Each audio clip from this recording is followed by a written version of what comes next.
As Blue discovers more of his own kind, is Blue Sky Studios ironically on the verge of extinction? You're watching Beyond the Trailers review of Rio 2. You're my one and only, Blue. That's a good thing, since I'm the only other one. An important discovery. We have encountered a wild blue Spix macaw deep in the Amazon jungle. We're not the only ones. There may be a whole flock out there. We have to help Linda and Tulio find them. We? What you talking about, we? You speak French. The city bird who just learned to fly is about to take a walk. Guys, wait up! On the wild side. We are all going to the Amazon. Yay! At the dawn of computer animation, there were only two, Pixar and DreamWorks. But then in 2002, Blue Sky Studios entered the box office arena with Ice Age, an instant hit. However, by proving that Pixar and DreamWorks did not have a lock on animation, it wasn't long before others arrived to compete. In 2006, Sony Animation got on the board with Open Season. It wasn't the most auspicious of debuts, but it was a start. In stark contrast, though, Illumination Entertainment burst out of the gate with Despicable Me in 2010, one of the highest-grossing movies of that year, both domestically and worldwide. Fast forward to today. DreamWorks Animation has Pixar on the ropes. Sony has two hit franchises, Cloudy with a Chance of Meatballs and Hotel Transylvania. Illumination Entertainment came close to joining the $1 billion club with only its fourth movie, Despicable Me 2. Warner Brothers has its first building blocks with the Lego Movie, and Disney Animation has come out of nowhere with cultural phenomenon Frozen, which did join the $1 billion club, and is in fact the highest-grossing animated film of all time. Where's Blue Sky Studios? Their last film, Epic, their eighth, made just about $270 million worldwide, their lowest performer to date domestically and third lowest overseas.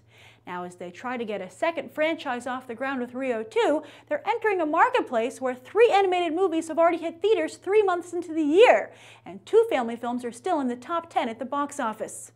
On the plus side, another big studio animated film won't hit theaters until June with the How to Train Your Dragon sequel, but Rio 2 will still have to contend with kid-friendly superhero movies Captain America 2 and The Amazing Spider-Man 2. Going forward, Blue Sky has a 5th Ice Age planned for 2016 and will try to launch a Peanuts franchise next year to make up for losing Dr. Seuss to Illumination Entertainment. But Helmer Carlos Saldana is all good, as he's primed to potentially move over to live action after fulfilling the Rio 2 portion of the overall deal he signed with Fox post the first Rio flick. Rio 2 could also be a gateway project for Bruno Mars, who caught Saldana's eye when he hosted Saturday Night Live. First the Super Bowl and now his first Hollywood gig?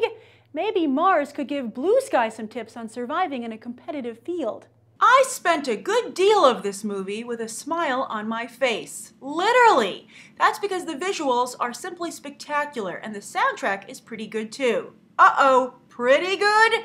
Yes, unfortunately, while Rio 2 is entertaining, it's nowhere near as good as the first film.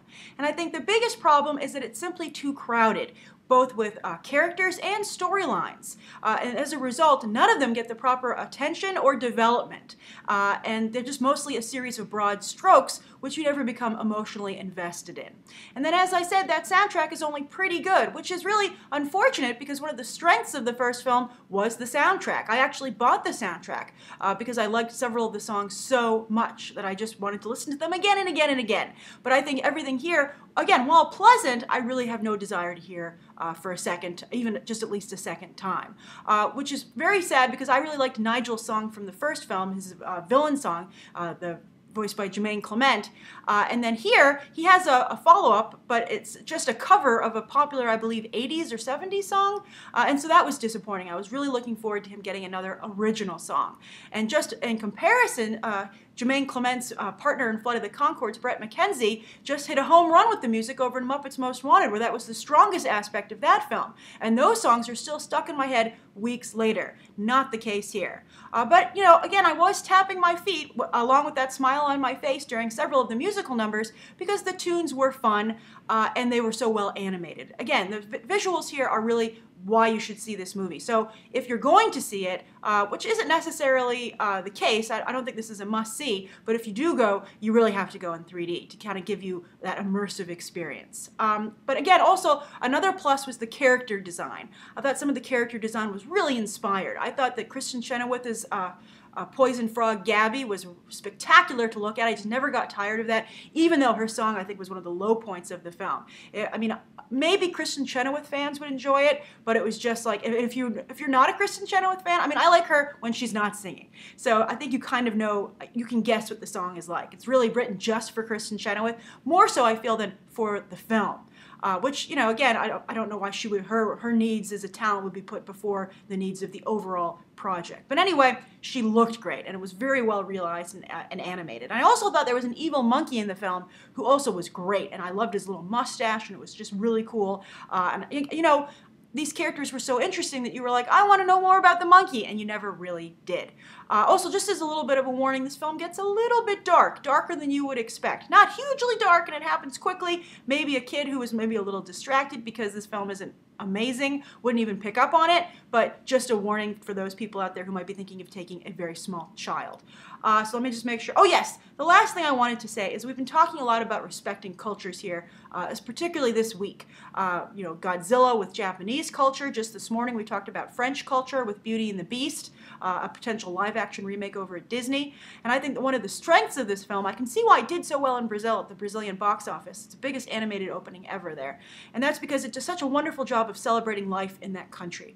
From the celebrations that they have to its people, I thought they were really well depicted, very accurately depicted, which I thought was great. And also to its wildlife, both what it has to offer with the Amazon and all the the many different species, and also what's and how it's endangered and what the threats are to that. I thought it painted a pretty complete picture. The film almost was more of a travelogue or a brief introduction to South America or to Brazil rather than a cohesive, engaging story. So, again, as I said, do you have to see Rio 2? Unfortunately, the answer is no. But if you want to pass some time, I can think of a lot worse ways than seeing this film in 3D. All right, so that's my review of Rio 2. Have you seen it? What do you think? Write your thoughts down below. Thank you for tuning in, and you can check out some more episodes right now.